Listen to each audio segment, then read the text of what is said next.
PPL fans, welcome to the interviews. The regular season is finished, and today we are doing some interviews to the coaches that unfortunately were not able to reach the playoffs.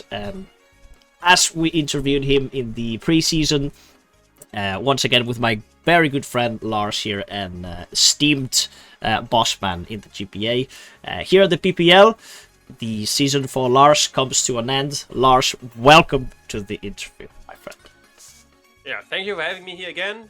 This time for not as a happy, what you call it, reason than the beginning of the season. But yeah, here I am answering the hard-hitting questions. Yep. You have to have for me right Yeah, here. we do have some pretty. No problem. No problem. You'll do fine. You have some pretty just standard questions, right? Just so we have an idea of your, first of all, like a little summary of how you felt this season, right, with your team, with the whole season as a whole. Just so you have your point of view in all this. How did it go? Okay, yeah, the season went had ups and downs. Like an awesome start. The first game was pretty insane. Pretty fun game there. Close win versus Monte. Very prediction heavy, just kind of worked out. Then a few losses there, then some wins again, and then some more losses, which sadly, yeah. In general, a mixed bag of a season, especially. Like I think the team I drafted at the beginning, I was very happy with it. Like thought it was an awesome team. Like how could anything go wrong with it?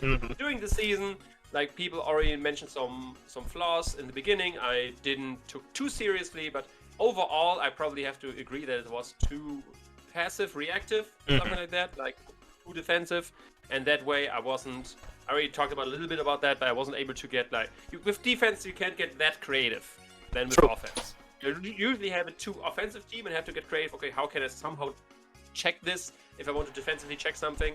With defense, you're not like going with defensive mons. Very offense is more difficult, I think. At least for me, that's what I noticed, that I struggled with that a little bit. But overall, very especially disappointing end, because seeing how the last match versus Druby went, I just forgot I could Terra with Florges. Terra Water Florges would have beaten the last 2 months in the Cinder Ace and the Walking Wake. And yeah, then I would have won 1-0 or 2-0 maybe, and that would have been enough to get me into playoffs. So basically, because I didn't click that Terra button, I'm not in playoffs, and I'm talking to here. So I'm very sorry for all the fans out there. I'm sorry for the admins of the Borussia Dortmund team. I'm negotiating with them some terms on how I can probably stay in there as a coach. And I'm of course sorry to you as well, Frank. You believed with me from the start, and sorry I had to disappoint you there. It's okay. I'm used to disappointment, but don't even worry about it, because it's pretty early still on the generation, right? Some of the new mechanics, you don't always have them in mind in the heat of the battle. So it can happen, I'm sure. There's a bunch of opportunities to learn.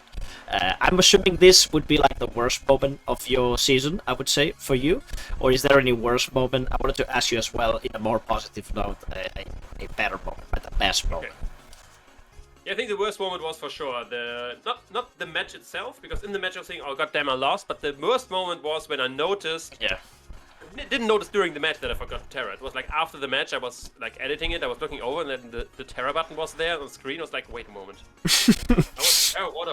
The whole time I could have clicked Terra Water and it would have been fine. At that moment, when I found that out, and I was like, oh no, and now I need to record this, I need to upload this to all the people who can see me not clicking this button, not making the playoffs.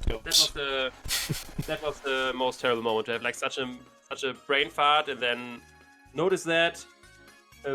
Lose your playoff spot due to that, and then basically still showing that to the people out there, your fans, your haters, and all of them. Yeah. It's painful. You wouldn't be the first one who cries while editing, though, at least, so it's okay. Right, how about a good moment, right? A good moment that you say this season was like sick, right? This was the GOAT. This was the moment. Yeah, that had to be like the week 1 match. I already mentioned that there was such a fun game. Yeah, at any point I could have lost this game due to like some hacks, some misplays, but I just kept clicking the right buttons.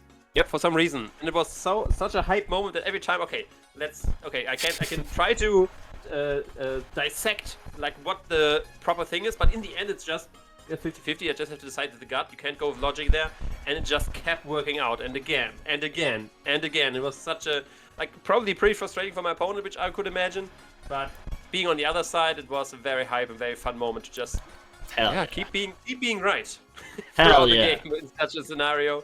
And yeah, pretty insane comeback was possible due to that. So yeah, that was definitely the best match and best moment of all. In the season. Nice. Yeah, man, you're one of the only teams that has beaten Mountain, I think, in the regular season at least. I think he only lost twice. That's something at least I can be proud of. I've faced Monte twice so far in my league career, and I've defeated him twice. So nice. Enjoy. Even though he did very well, of course, in other leagues and its season as well. At least I can still say I never lost to him. I still undefeated as Monte. He can enjoy the playoffs if he wants, right? You have already won. I'm like printing a little plaque for my wall, just saying that like undefeated versus Monte. 2023. Very nice. Yeah. Just the last question, right? About let's see about the mods, right? Your favorite mods to use and the worst, like the disappointing mod. Very quickly. What can you talk about the team? Okay, so most disappointing mod, I would have to say probably Dondozo. Oh. I didn't bring it a lot. I did decently well when I brought it, but it was like so many times, like I mentioned, because my team was just so passive. And I was like, okay, I have like mons to check stuff, and there's other mons, and then there's Dondozo left. And like, do I really want to add another bulky mon to my team?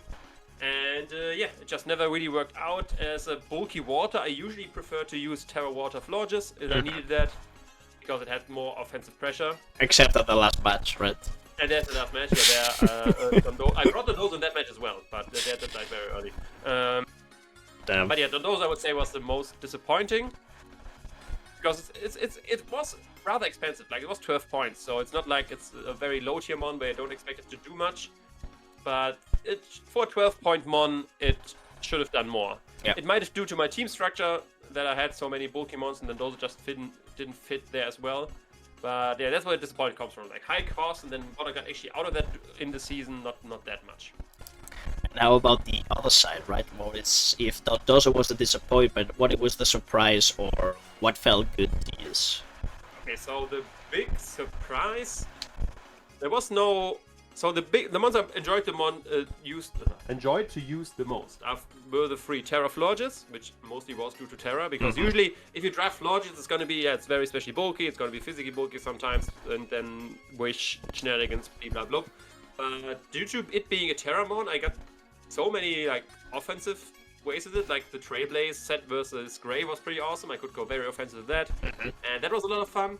Then Talonflame, I always enjoy using a lot, but that was definitely for an MVP in this season for the cheap cost it had. Just being that fast, still can good check to a good amount of mons just due to the typing. Like, for example, the Hisuian Lilligant throughout the season, like stuff like that. Just easily checked by Talonflame. I was able to bring special. I was bringing physical. It always did its job. And one mon which I enjoy overall this gen, just because it's just an awesome mon, is Pormod. Oh yeah, it's great. Classic Borussia Dortmund at this point. Yeah. In this league, it wasn't allowed to use Revival Blessing, but still, it did awesome. Like the coverage, the abilities, it's a fun mon. Good speed, good attack stat. It always performed well. Other mons, like the other mons, I don't want to say they're disappointed, but they didn't overperform either. Like Roaring Moon, of course, was a good mon. Did pretty good things in the season, but not like amazingly well. Like that's something you expect out of the mon, because like how expensive was 16 points? Yeah. Out of 16-point mon. That's like something you expect what it did. So yeah, not too surprising, but these are like the top 3 performers I want to say. Nice. The importance of Terra, man. What can make Pokemon that you wouldn't even think of saying today, and what ended up being not that good because they weren't Terra. Very interesting. All right, so to close it up, my friend, just a final message to your fans that will follow you on the next leagues, or that has watched you. Anything you want to say to them to finish this? Yeah, don't give up on me, guys. I know the Terra button mistake. That's a mistake which happens once. It couldn't happen before because Terra is was not an option before. So it's only a thing which I can mistake only do this season, only this gen, and I did it now this gen, so it's never gonna happen again. So I'm never gonna lose again, or at least I'm never gonna lose a playoff spot again. So yeah, be excited, especially for the GBA, because if you're watching this on the PPL channel, you of course are aware of the awesome transaction videos which happen on the PPL channel. So I assume you're a fan of FranCTrode as well, as am I. So yeah, and what better could there be than joining us together in the GBA season, watching us together, facing a bunch of other coach and assistant coaches overall. So yeah, Yep. join us over there. Be excited for that. Be excited for PPL season 11, I think, or 12. I think it was PPL. season 10. I think they restarted it. It's like season 1 again. Okay, With the so new. season 2. There we go. Be excited for that as well. But yeah, these are my last words. I'm sorry for this season. Be excited for the upcoming seasons. Alright, there we go. My friends, make sure to check everyone in the description, right? All the coaches, analysts that are mentioned there in today's video. And yes, thank you very much, Lars, for your time. And thank you guys for watching. Have a good day, everyone. See you! Bye.